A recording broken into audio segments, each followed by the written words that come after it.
ho aminareo hatrany ry havako ny fahasoavan'i Jesoa Kristy Tompontsika. Amen. Andeha mbola hiaraka hivavaka hatrany isika. Vao miratra ny masonay Tompo dia mitodika aminao izay ry Andriamanitra, mahary ny zavatra rehetra. Ny fiainanay dia tsinotsinona, eny tsisy dikany. Raha tsy eo ianao Andriamanitra, raha tsy eo ianao Jesoa Kristy, ary raha tsy eo koa ianao fanahy masina, noho izany dia mangatak'izay ny fahafenonao Andriamanitra. Ameno ny fiainanay koa ary dia hoekenay mandrakariva izay fitarihanao amin'ny fiainanay amin'ity anio ity sy ny amin'ny manaraka rehetra amin'ny anaran'i Jesoa. Amen. Araka ny efa nambara omaly ry havana dia ho faranantsika anio mikasika an'ilay lohahevitra natao mihitsy hoe manapaka amin'ny fahefany Jesoa. Tena ny mariantsika mihitsy izany hoe manapaka amin'ny fahefany Jesoa ilay hoe Tompo. Izany dia araka ny Hebreo toko voalohany andininy 7 dia averina vakiana izany amin'ny anaran'i Jesoa.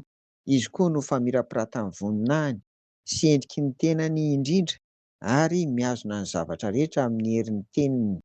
Ary rehefa nanao fanadiovana afaka ny fahotana izy dia nipetraka teo an-tànan-kavanan'ny lehibe any amin'ny avo. Amen. Ny tany saintsika omaly ry havana ireo mikasika an'i Jesoa eto amin'ity andinin-tsoratra masina ity, ary hitantsika ao anatin'izany fa tena Andriamanitra izy ary manana ny fiandrianana sy ny voninahiny feno koa. Fa izay hoentintsika amin'ity anio ity dia ilay filazana mikasika azy hita eto hoe mihazona ny zavatra rehetra amin'ny herin'ny teniny, izy Jesoa izany io.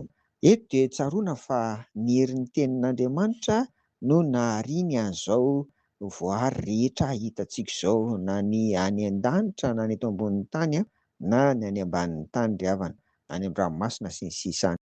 Eto dia hitantsika fa nomen'Andriamanitra fahefana koa Jesoa ka ny herin'ny teniny no mihazona ny zavatra rehetra ilay no harian'Andriamanitra io izany.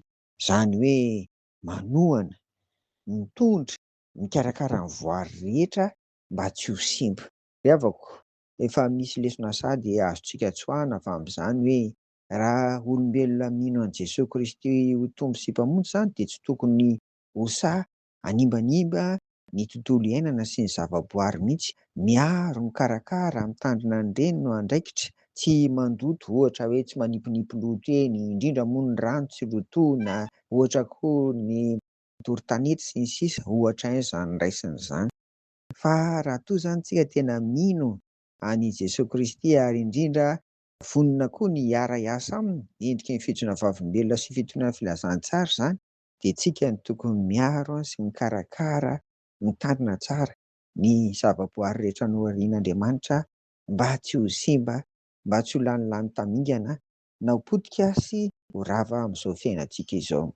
Ry havana, ankoatr'izany koa dia hitantsika eto amin'ity soratra masina ity, ary hitantsika koa voalaza tao amin'ny Baiboly iray manontolo fa ny herin'ny tenin'i Jesoa koa ohatra dia izany no nanangana an'i Lazarosy tamin'ny maty. Ny teny koa izy dia sitrana ny marary, nivoaka ny demonia sy ny sisa rehetra. Manam-pahefana ny herin'ny tenin'ny Tompo arak'izany. Ny lesona manaraka tsoahana amin'izany ry havana dia aokarin'ny tenin'i Kristy kosa ho velona hiasa ao anatintsika tsirairay avy. Ny dikan'ny atao hoe sola scriptura ry havana, na ny hoe ny soratra masina irery ihany, azo adika koa tahaka izao hoe ny soratra masina no manam-pahefana eo amin'ny fiainan'ny mino. Rehefa mandidy ny soratra masina hoe izao atao dia tanterahina izany, rehefa mandrary izy hoe izao ny azo atao dia tsy tanterahina izany. Ka hitantsika eto anatin'ity koa izany fa isika mpino mpanara-dian'i Jesoa Kristy ry havana, mba azotsika misitraka izany herin'ny tenin'ny Tompo mihazona ny zavatra rehetra ho amin'ny tombotsoa antsika izany dia aoka hanaiky ho tapahan'ny tenin'Andriamanitra, ny tenin'i Jesoa ny fiainantsika. Izany dia mitaona antsika mandrakariva ry havana mba hamaky soratra masina, hamaky Baiboly izany, hianatra ny tenin'Andriamanitra ihany koa, ary indrindra indrindra ry havana mba hizaro izany ho an'ny hafa.